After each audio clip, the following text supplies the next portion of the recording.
The church bells tolled like a heartbeat breaking. Elena Harper stood frozen at the edge of the pew, her mother's casket looming at the altar, draped in white lilies that smelled too sweet, too final. She wanted to scream, to tear the silence apart, but the weight of her family's eyes pinned her in place. "Elena, please," her aunt had whispered that morning, voice sharp as a blade. "Don't make a scene. Not today. Keep that part of you quiet. That part." As if her love for Clara was a stain to be scrubbed clean for the sake of her mother's funeral.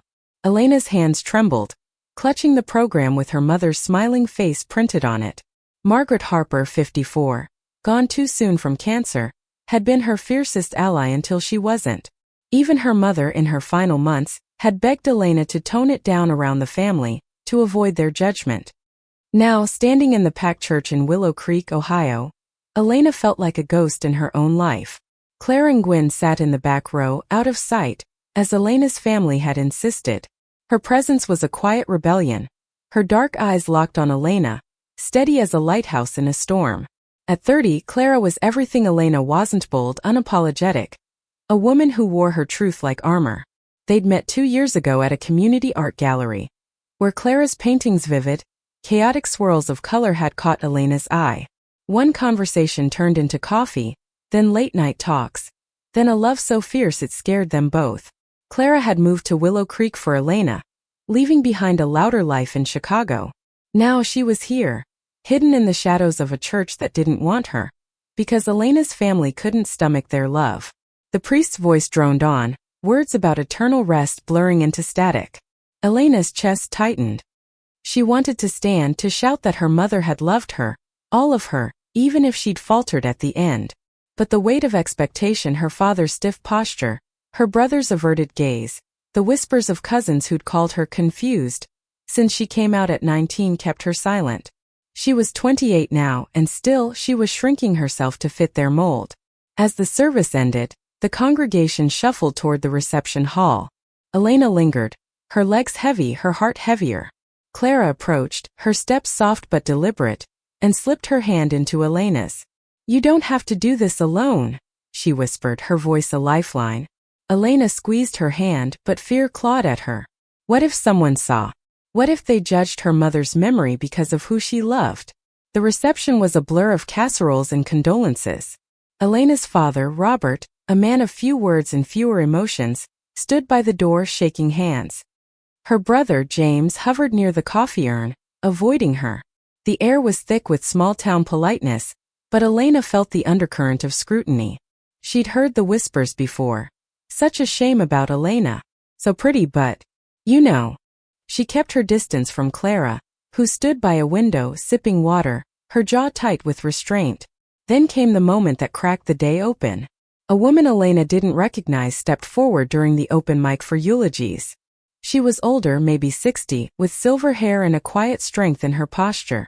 The room stilled as she spoke, her voice clear and unwavering. "I didn't know Margaret well," she began, "but I knew her heart. She came to my bookstore every week, buying novels about love and courage. She told me once about her daughter Elena, how proud she was of her strength, her art, her love." The woman's eyes found Elena's, and the room seemed to hold its breath. Margaret said she regretted asking Elena to hide who she was. She wanted her to live freely, to love fiercely. "I'm here to say what she couldn't. Elena, your mother loved you. All of you." The words hit like a thunderclap. Elena's knees buckled, and Clara was at her side in an instant, steadying her. Whispers rippled through the crowd, some shocked, some angry. Robert's face reddened, and James looked away. But the stranger kept speaking, her voice a beacon. "Love is not a sin. It's not a secret. It's a gift." And Margaret knew that. Elena's tears fell freely now, her heart torn between grief and gratitude. Who was this woman? Why had she spoken when no one else would? Clara's hand tightened around hers, and for the first time that day, Elena didn't pull away. The stranger stepped down, disappearing into the crowd, but her words lingered, a spark in the dark. As the reception continued, Elena felt the shift. Some relatives avoided her eyes, others offered stiff nods. But Clara was there, her presence no longer a secret. They stood together, hands clasped, and Elena felt a flicker of courage. Maybe her mother's love hadn't been perfect, but it had been real. And maybe, just maybe, she could honor it by living her truth. The day wasn't over, though. The stranger's words had stirred something deeper, something Elena couldn't yet name.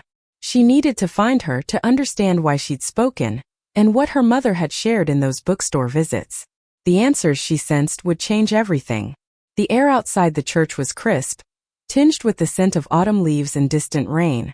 Elena stood by the parking lot, her breath visible in the fading light, searching the crowd for the silver-haired woman.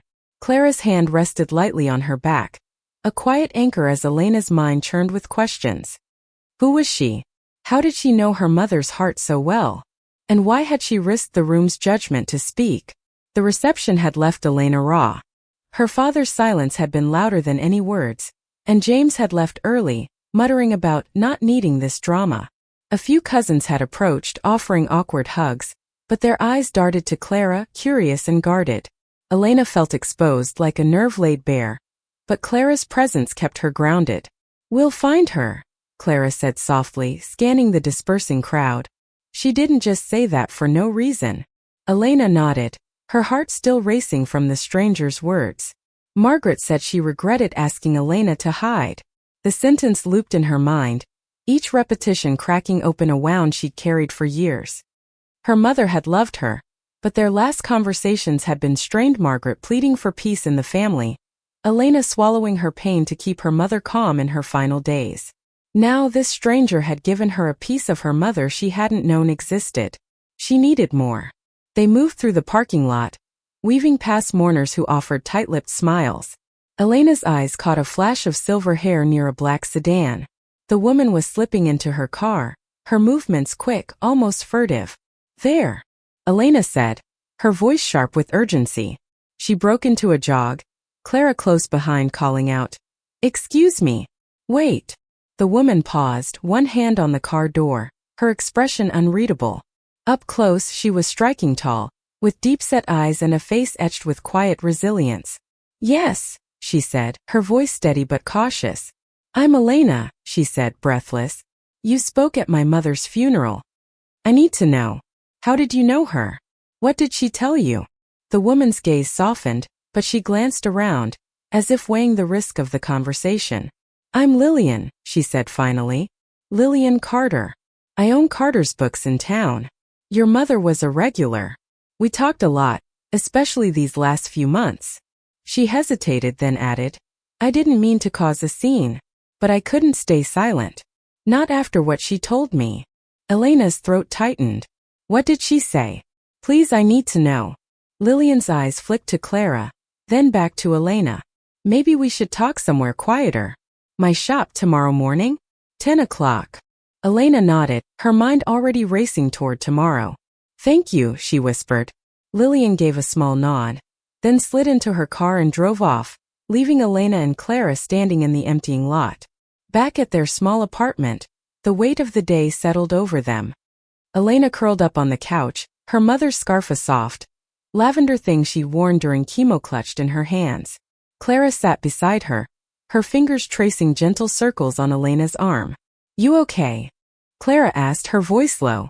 "I don't know," Elena admitted. "I'm angry. At her, at them, at myself. She loved me, Clara, but she still asked me to hide. And now this woman Lillian says Mom regretted it. Why didn't she tell me herself?" Clara's eyes darkened with empathy. "She was sick, Elena. People say things they don't mean when they're scared. Maybe she was trying to protect you from them." She nodded toward the world outside, where Elena's family still cast long shadows.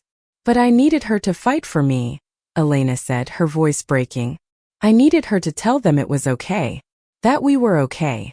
Clara pulled her close, her arms a safe harbor. "She tried in her way. And tomorrow we'll find out more. Whatever Lillian knows, it's a piece of her you deserve." Sleep came fitfully that night, Elena's dreams tangled with memories of her mother, her laughter at Elena's childhood drawings, her quiet tears when Elena came out, her frail hands squeezing Elena's in the hospital. By morning, Elena was exhausted but determined. She and Clara drove to Carter's Books, a cozy shop tucked between a diner and a hardware store. The bell above the door chimed as they entered, and the scent of old books and coffee wrapped around them. Lillian was behind the counter, arranging a stack of novels. She looked up, her smile warm but guarded. "You came," she said, gesturing to a small table in the corner. "Coffee." They sat, and Lillian began, her voice steady but heavy with memory. "Your mother started coming here years ago, but we grew close when she got sick. She'd sit right there." She pointed to a worn armchair by the window, "and talk about you. How you loved to paint, how you lit up when you talked about Clara. She showed me pictures of you two at that art festival last summer." Elena's heart ached. She remembered that day Clara teasing her about getting paint on her nose, the way their hands had brushed under the festival lights. "She never told me she talked about us," Elena said. Lillian's expression softened. "She was proud of you, Elena, but she was scared. Your family, they're traditional. She didn't want you to lose them. She told me she regretted pushing you to hide, but she didn't know how to fix it before she ran out of time." Clara's hand found Elena's under the table, a quiet strength. "Did she say anything else?" Clara asked. Lillian nodded, her eyes distant. "She said love was the bravest thing a person could do. And she wanted you to be brave, Elena. Even if she couldn't be." The words landed like a stone in Elena's chest. She wanted to believe them, to hold them close, but the pain of her mother's silence still stung. As they left the bookstore, Elena felt the first stirrings of something new, not just grief, but a resolve to uncover the full truth of her mother's heart. Lillian had given her a piece of it, but there was more to find, and she wouldn't stop until she had it all. The days after the funeral blurred into a haze of grief and questions. Elena couldn't shake Lillian's words, her mother's regret, her unspoken pride. But the gap between what Margaret had felt and what she'd said yawned wide, and Elena needed to bridge it. She spent hours sifting through her mother's things, searching for clues. Clara, ever steady, helped her sort through boxes in the attic of her childhood home, where memories clung like dust. The Harper House, a modest two-story in Willow Creek, felt like a museum of Elena's past. Her father had retreated into silence since the funeral, spending hours in his workshop, leaving Elena and Clara to navigate the relics of Margaret's life alone. They found photo albums, old letters, and a journal Elena hadn't known existed. Its leather cover was worn, the pages filled with her mother's neat handwriting. Elena's hand shook as she opened it, Clara's arm around her shoulders. The entries were a window into Margaret's final months. She wrote about her diagnosis, her fear, her love for her family. One passage, dated 3 months before her death, stopped Elena cold. "I see Elena's pain when I ask her to be careful around Robert and James. I hate myself for it. She's so brave, loving Clara the way she does, but I'm too weak to stand up for her. I pray she forgives me." Elena's tears fell onto the page, smudging the ink. Clara pulled her close, her voice soft. "She was trying, Elena. She loved you so much." "But it wasn't enough," Elena whispered. "She could have told me. She could have told them." The anger surged again, sharp and raw. But beneath it was a deeper Akia longing to understand her mother's heart fully. Clara suggested they return to Lillian, hoping she might know more. The bookstore became their refuge, a place where Elena could breathe without the weight of her family's judgment. Lillian welcomed them, her calm presence a balm. Over coffee, she shared more memories of Margaret, how she'd linger over books about queer history, how she'd ask Lillian about her own life, hinting at a curiosity she couldn't voice at home. "She was learning," Lillian said, her eyes kind. "She wanted to understand you better, Elena. She even bought a book for you, a poetry collection by Sappho, still here in the back. She wanted to give it to you herself." Lillian retrieved the book, a slim volume with a blue cover. Inside, Margaret had written, "To Elena, my brave girl. Love always, Mom." Elena clutched it, her chest tight with a mix of love and loss. It was a piece of her mother she could hold, but it wasn't enough to fill the void. That evening, Elena and Clara walked through Willow Creek's park, the same one where they'd shared their first kiss. The air was cool, the stars bright above the oak trees. Elena held the poetry book, her fingers tracing her mother's words. "I want to forgive her," she said, her voice barely audible. "But it hurts, Clara, knowing she loved me but still asked me to hide." Clara stopped, turning to face her. "You don't have to forgive her all at once.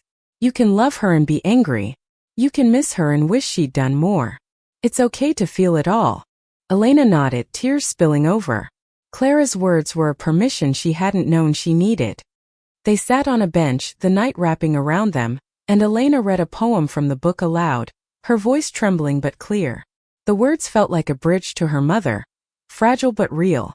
The next day, Elena decided to confront her father. She needed to know where he stood, whether he'd ever accept her as she was.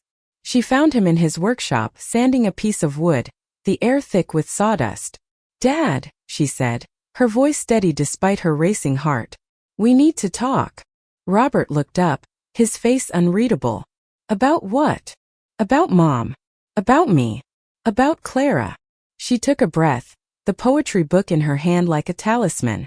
"I know Mom regretted asking me to hide who I am. Did you know that? Do you even care?"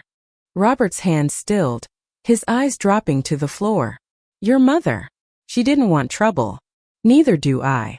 "That's not good enough," Elena said, her voice rising. "I'm your daughter.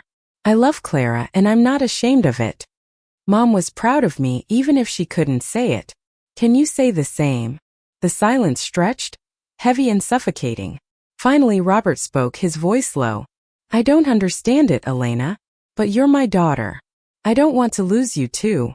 It wasn't acceptance, not fully, but it was a crack in the wall. Elena left the workshop, her heart pounding, feeling both lighter and heavier. She wasn't sure what came next, but she knew she couldn't keep hiding. Not for her father, not for anyone. Back at the apartment, Clara was waiting, her eyes bright with pride. "You did it," she said, pulling Elena into a hug. "You're so brave."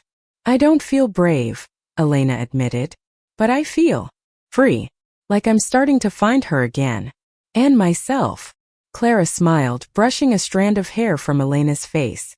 "You're getting there. And I'm with you every step." As they held each other, Elena felt the weight of her mother's love, imperfect but enduring. The journal, the book, Lillian's words, they were pieces of a puzzle she was still assembling. But she was ready to keep searching, to keep fighting, for the truth and for herself. The next week was a tightrope walk between grief and discovery. Elena carried her mother's journal and the Sappho book everywhere, as if they could anchor her to the woman she'd lost, and the woman she was becoming. Clara, ever her compass, suggested they visit Lillian again, sensing the bookstore held more answers. Elena agreed, driven by a need to understand the full scope of her mother's heart. Carter's Books was quiet that morning, the sunlight filtering through stained glass windows, casting colorful patterns on the hardwood floor. Lillian was shelving books, her movements deliberate, as if each placement carried meaning. She smiled when she saw them, but her eyes held a flicker of hesitation. "You're back," she said, setting down a stack of novels. "I figured you would be." "There's more, isn't there?" Elena asked, her voice steady but urgent. "Something you haven't told me." Lillian sighed, gesturing to the corner table. They sat and she began, her words careful. "Your mother wasn't just a customer, Elena. She was a friend. And she was wrestling with her own truths." She paused, her eyes searching Elena's. "Margaret told me she'd loved someone years ago before she met your father. A woman." Elena's breath caught, her mind reeling. Clara's hand found hers, a silent tether. "What?" Elena whispered. She never said anything." Lillian nodded, her expression soft with empathy. "She was young in a different time. It was the 80s and she was scared. She buried it, married Robert, built a life. But when you came out, it brought it all back. She told me she saw herself in you, your courage, your love for Clara. It made her question everything." Elena's heart pounded, a mix of shock and recognition. Her mother, the woman who'd baked her birthday cakes and cheered at her art shows, had carried a secret love? The thought was both shattering and healing, like sunlight breaking through a storm. "Who was she?" Elena asked. "The woman Mom loved?" Lillian shook her head. "She never told me her name. Only that it ended because she couldn't face her family's judgment. She said it was her biggest regret not fighting for that love. When she saw you with Clara, she wanted better for you." Clara's voice was gentle but firm. "Did she ever try to reach out to her? To make peace with it?" "She thought about it," Lillian said. "But she was sick by then and time was short. She focused on you, Elena. She wanted you to have what she didn't tell life, where you could love openly. The revelation settled over Elena like a heavy blanket. Her mother hadn't just loved her. She'd understood her in a way Elena hadn't imagined. The journal entries made sense now, the guilt, the pride, the unspoken longing. But the knowledge also brought new questions. Who was this woman from her mother's past? Was she still out there carrying the same regrets? Elena and Clara left the bookstore, the weight of the truth pressing against them. They drove to the lake on the edge of town, a place where Elena had spent summers with her mother, skipping stones and dreaming aloud. Now, sitting on the shore, Elena felt closer to her than she had in months. She loved someone like I love you, Elena said, her voice thick with emotion. All this time I thought she was ashamed of me. But she was. She was like me. Clara wrapped an arm around her, her warmth a steady comfort. She was trying to protect you in her own way. And she was proud of you, Elena. That's what matters. Elena nodded, but the questions burned. She wanted to know more about her mother's past, to find the woman who'd shaped her heart. It felt like a way to honor her, to finish the story she'd left unwritten. Do you think we could find her? Elena asked, her eyes on the rippling water. Clara's smile was soft but determined. If you want to try, I'm in. We'll figure it out together.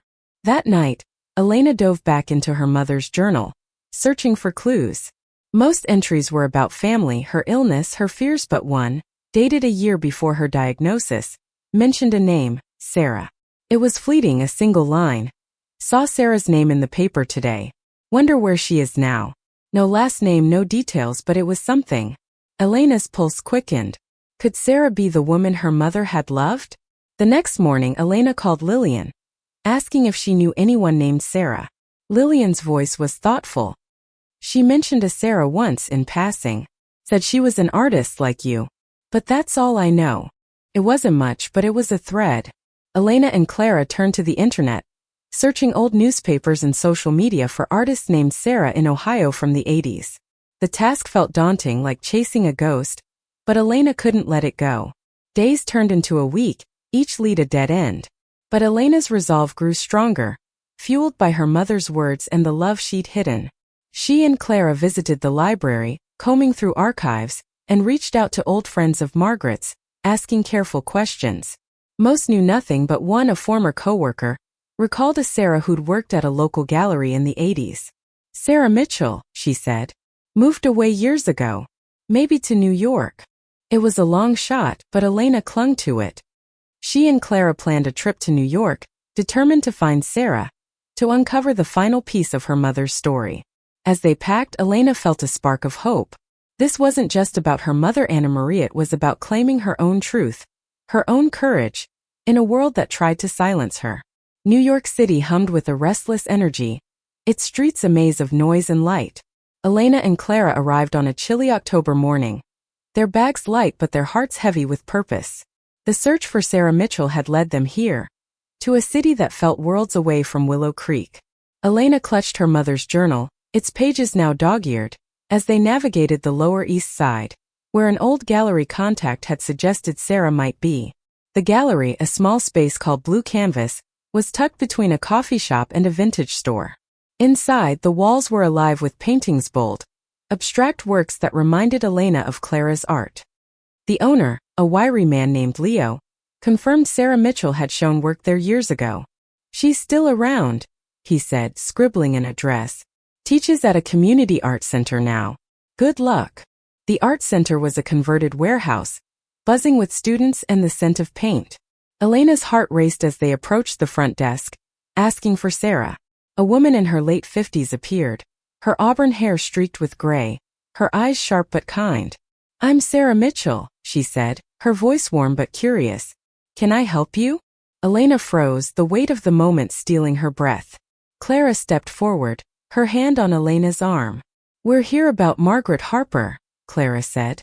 She was Elena's mother. We think you knew her. Sarah's face changed, a flicker of recognition and pain crossing her features. Margaret, she said softly, gesturing to a quiet corner. They sat and Sarah's hands fidgeted, as if the past was too heavy to hold. How did you find me? Elena explained the journal, Lillian, the fragments of her mother's story. Sarah listened, her eyes glistening. I loved your mother, she said finally. We were in our 20s working at a gallery in Ohio. It was intense. But the world wasn't kind to us then. My family threatened to cut me off, and Margaret was terrified of losing hers. We ended it, but it never stopped hurting. Elena's throat tightened. She wrote about you. Just your name, but I think she regretted letting you go. Sarah nodded, a tear escaping. I saw her once years later at a bookstore. She was with your father, pregnant with you. We didn't speak, but her eyes said everything. I always wondered what her life became. She loved me, Elena said, her voice breaking. She loved Clara too, but she didn't know how to fight for us. I think she wanted to in the end. Sarah reached out, her hand covering Elena's. She was proud of you. I can see why. You're here living the life she couldn't. That's her legacy. The conversation stretched into the afternoon. Sarah sharing stories of a young Margaret, their laughter, her dreams, her quiet courage. Elena felt her mother come alive again, not as a figure of regret but as a woman who'd loved deeply, even if imperfectly. When they parted, Sarah gave Elena a small painting of vibrant abstract from her youth, one Margaret had loved. Keep it, Sarah said. For her. Back in Willow Creek, Elena felt changed. The painting hung in their apartment, a reminder of her mother's heart. She invited her father and James over, determined to bridge the gap.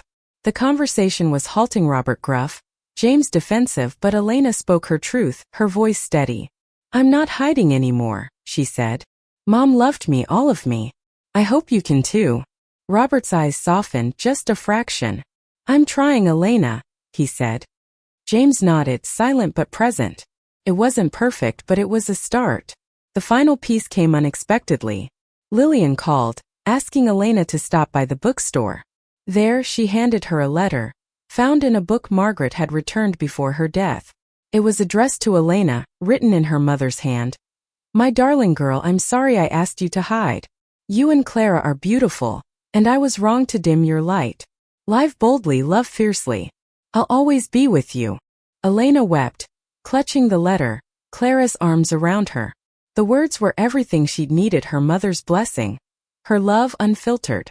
She framed the letter, placing it beside Sarah's painting, a testament to the women who'd shaped her. At the town's annual art festival, Elena displayed her own work for the first time since her mother's death. Her paintings vibrant, raw, full of love and loss drew a crowd. Clara stood beside her, their hands entwined, unapologetic. Lillian was there, and so was Sarah, who'd come to see the daughter of the woman she'd loved. Even Robert and James showed up, their presence a quiet olive branch. As the festival lights glowed, Elena felt her mother's love surrounding her, not perfect, but real, woven into every brushstroke, every touch of Clara's hand. She'd been asked to hide, but she'd found her voice, her truth, her family. And in that moment she knew she was free. Thank you for listening. Like and subscribe to get notifications about next videos.